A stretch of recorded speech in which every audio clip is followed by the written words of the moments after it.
nandito na po yung sasakyan ng barangay po mga kababayan, kung saan ay dito po natin gawaan ng kubo po si Lolo. Sa tulong po ni Barangay Kapitan Canilio. Okay ka dito? Oo. At least malapit ka sa merkado. Malapit merkado. Oh. Merkado na mo, mga balay. Mga balay. Mga balay na. Dadami niyan dito ka. Mga balay na. Maraming state. Oh, mga balay na. May mga balay na to. May mga nakatira po dito mga kababayan. At may kuwarente po dito. May ilaw na din mga kabayan. Oh. Ayos na dito no? Ayos. Tahimik. Tahimik. Dito? Ah, okay. Dito. Dito lang, dito sa may malapit sa gulong.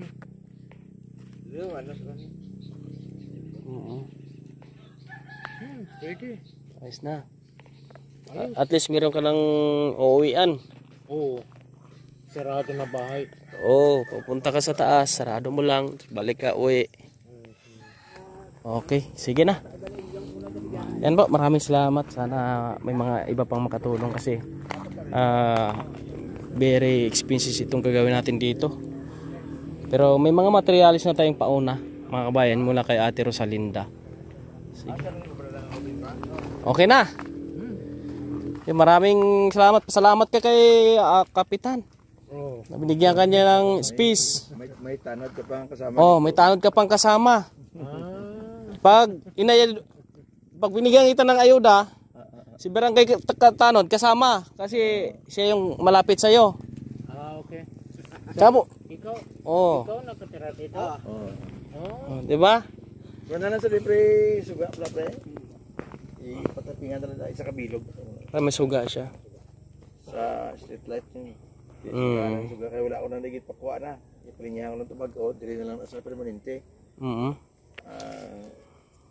Tapanan sa. Oh, small niya. Yan, at least pa kahit paano po mga kabayan, no, makatulong kami, no, sa isang banyaga na nandito ngayon sa barangay po namin.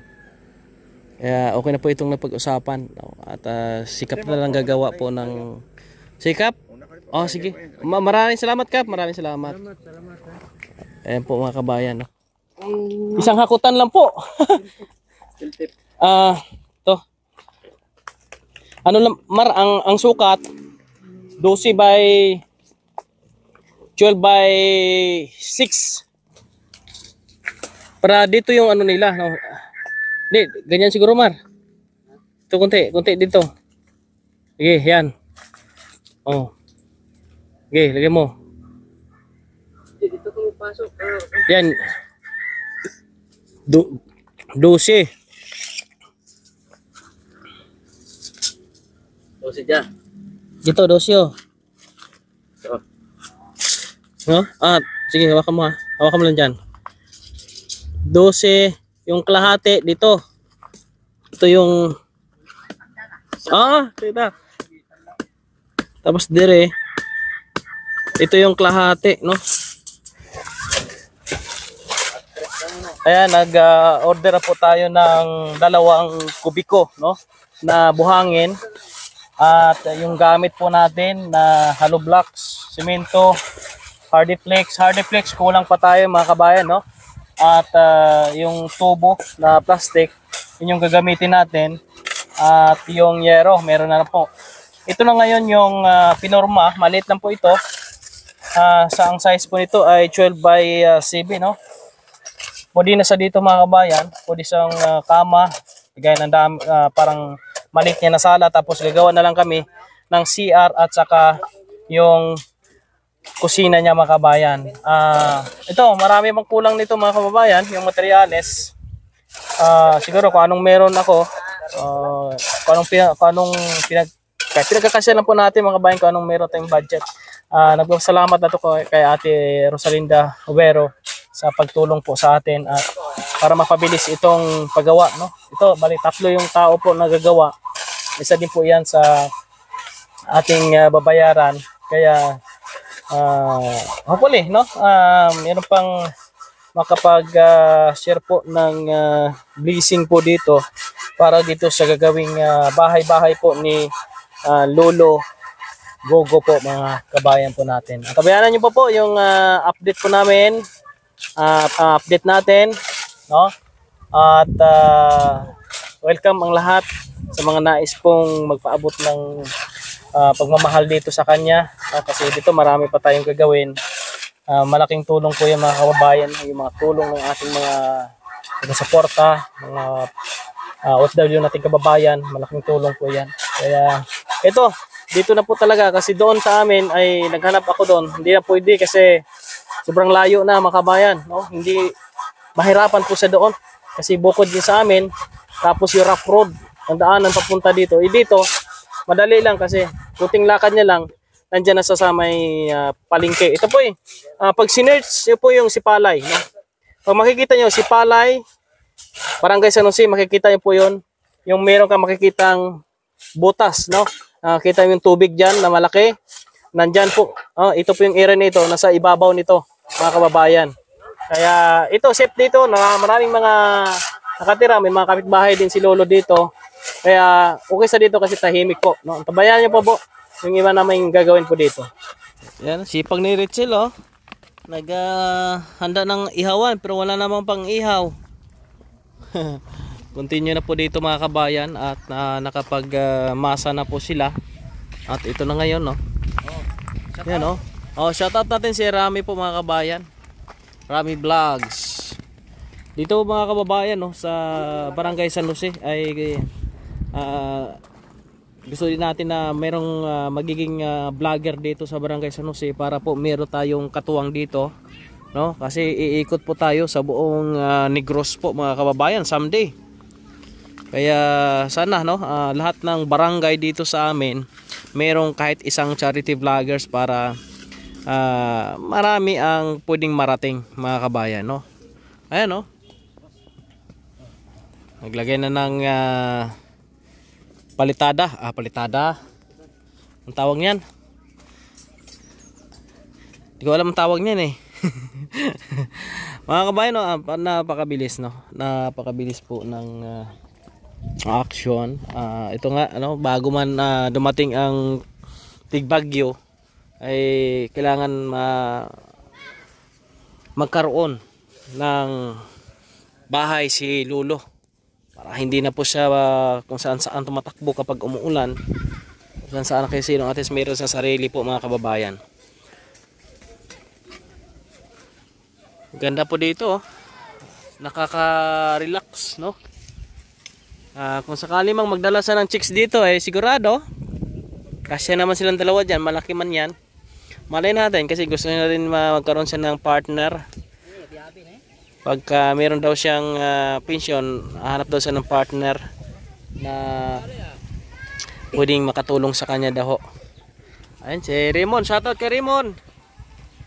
Ayan, shoutout talaga sa ating mga taga-suporta, yung mga nandito ngayon sa ating mission, tumutulong sa ating mission, sa mga viewers po natin na nandito, na sumusuporta po sa atin. Shoutout po sa inyong lahat.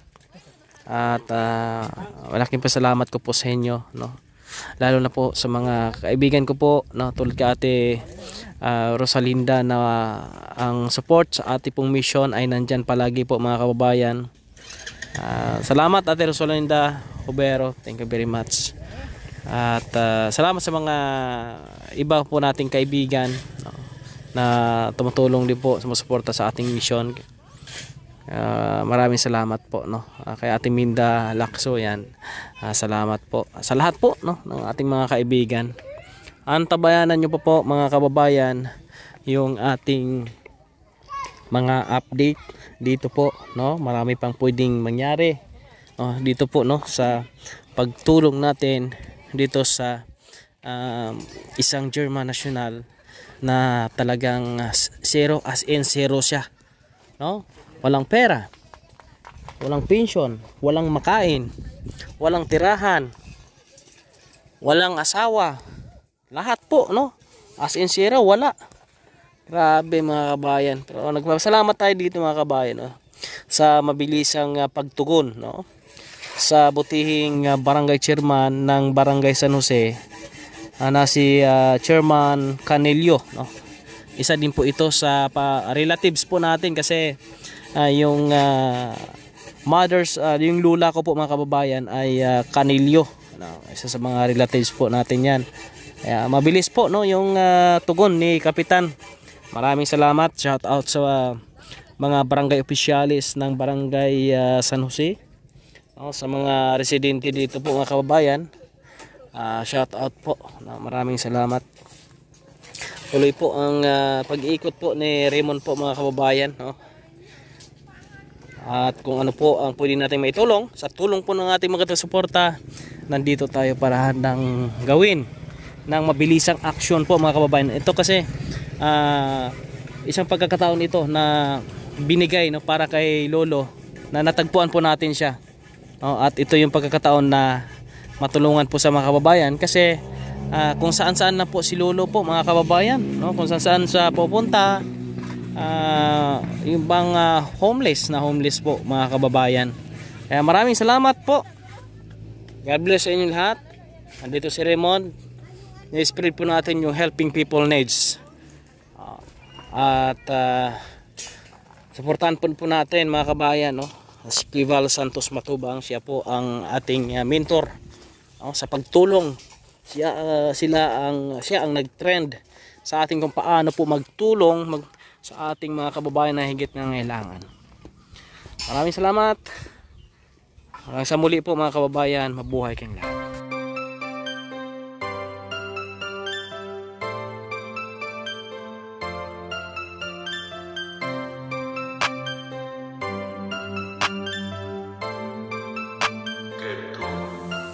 Laging nandyan, kahit umaraw man o kahit umulan. Di mapapagod magbigay ng ngiti, pagtulong na dinagangad ng sukli. Mabuti niyong kaibigan, siya si Raymond Agos Vlogs. Lagi niyong maaasahan, kaibigan at sandalan. Kailanman di nagsawang tumulong sana